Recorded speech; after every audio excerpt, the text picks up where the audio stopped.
Bonjour à tous. Aujourd'hui, nous allons intéresser aux diagraphies, un outil aussi essentiel en exploration et en production pétrolière. À travers ce cours, nous allons comprendre comment ces mesures réalisées dans le puits nous permettent d'identifier les formations, d'estimer leurs propriétés et d'évaluer la qualité des opérations. L'objectif, en fait, est de relier la théorie à la pratique et surtout de comprendre comment interpréter correctement les enregistrements. On va jeter un œil à la structure du cours.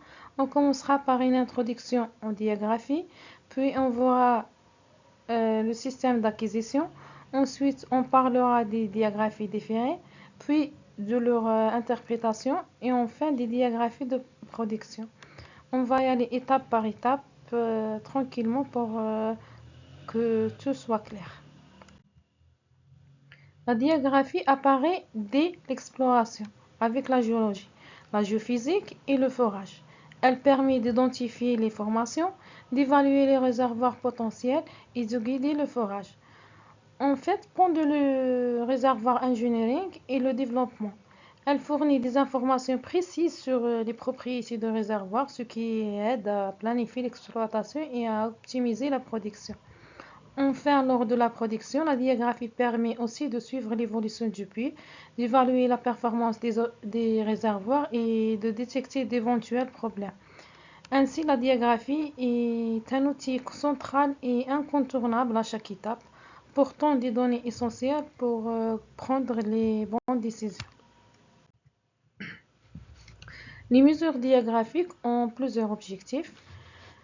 Estimer la saturation water et en hydrocarbures, déterminer le pondage des couches, connaître les caractéristiques du puits, comparer les puits entre eux ou bien ce qu'on appelle la corrélation entre puits, et enfin de repérer les couches protectrices des couches non protectrices. Pour commencer, rappelons une notion fondamentale. Tout part de la roche, mais tous les roches ne sont pas des roches réservoirs. En fait, on distingue donc les roches réservoirs et les roches non réservoirs. Par définition, une roche réservoir est une roche capable de stocker des fluides dans ses pores. Ce fluide peut être de l'eau ou des hydrocarbures. Et quand on parle des hydrocarbures, on parle principalement de type. Est-ce que c'est de gaz ou bien de pétrole? Donc finalement, notre objectif en diagraphie, c'est identifier est-ce que on est dans une roche réservoir? Si oui, quel type de fluide contient? Eau, pétrole ou bien de gaz? Les diagraphies ne sont pas seulement des mesures, ce sont des outils de compréhension du sous-sol. Elles nous permettent de caractériser la roche, d'évaluer les réservoirs, d'identifier les fluides présents et de localiser les contacts oil-water ou gaz-oil. En résumé, elles transforment des signaux physiques en informations exploitables pour la bonne décision. La diagraphie est un enregistrement continu de bas vers le haut des différents phénomènes aux paramètres physiques tout le long du puits. Ces mesures sont liées aux caractéristiques pétrophysiques des formations traversées par le forage, comme la résistivité, la radioactivité, la densité et la vitesse acoustique. Rappelons l'historique de tout premier enregistrement de diagraphie qui a été réalisé en 1927 par les frères Konrad et Marcel Schlumberger. L'enregistrement se fait quand la sonde remonte dans le puits, qu'elle soit ouverte ou tubée, ou bien ce qu'on appelle open hole ou cased hole. On distingue trois types de diagraphie: les diagraphies instantanées pendant le forage, les diagraphies différées à la fin du forage et les diagraphies de production. Lors de la production, on va définir deux termes qui sont très utilisés dans les diagraphies, à savoir la résolution verticale et la profondeur d'investigation. Quand on parle de la résolution verticale, elle correspond à l'épaisseur minimale d'intervalle que l'outil de diagraphie peut détecter, ou bien la possibilité de séparer les couches minces.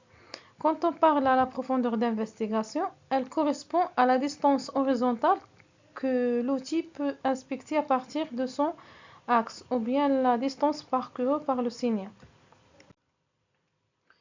Sur cette image, on voit les différents types de diagraphie, à savoir résistivité, radioactive et sonique. Chaque type apporte des informations spécifiques sur la formation et sur le réservoir. Comprendre ces différences est essentiel pour choisir le bon outil et interpréter correctement les mesures. Voici quelques termes clés utilisés. Donc, par exemple, le BHT pour la température au fond du trou, TD pour la profondeur totale, D pour le diamètre de trou. Donc, en fait, ces paramètres sont essentiels pour bien interpréter les mesures. Aussi, la liste des termes utilisés en diagraphie, à savoir le RW, la résistivité water, RT, la résistivité vraie de la formation, F, le facteur de formation. Voici un exemple de présentation des diagraphies, les informations qui sont nécessaires de les voir, à savoir la date de l'enregistrement, la compagnie qui effectue ces mesures, les coordonnées depuis et les opérations qui sont effectuées.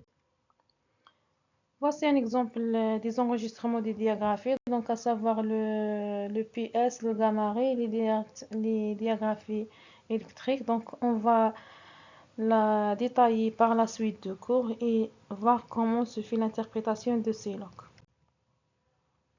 On peut classer les diagraphies en plusieurs types: électriques, nucléaires, acoustiques, de production et auxiliaires. En fait, chaque type de mesure des paramètres différents et apporte des informations spécifiques sur le puits et la formation.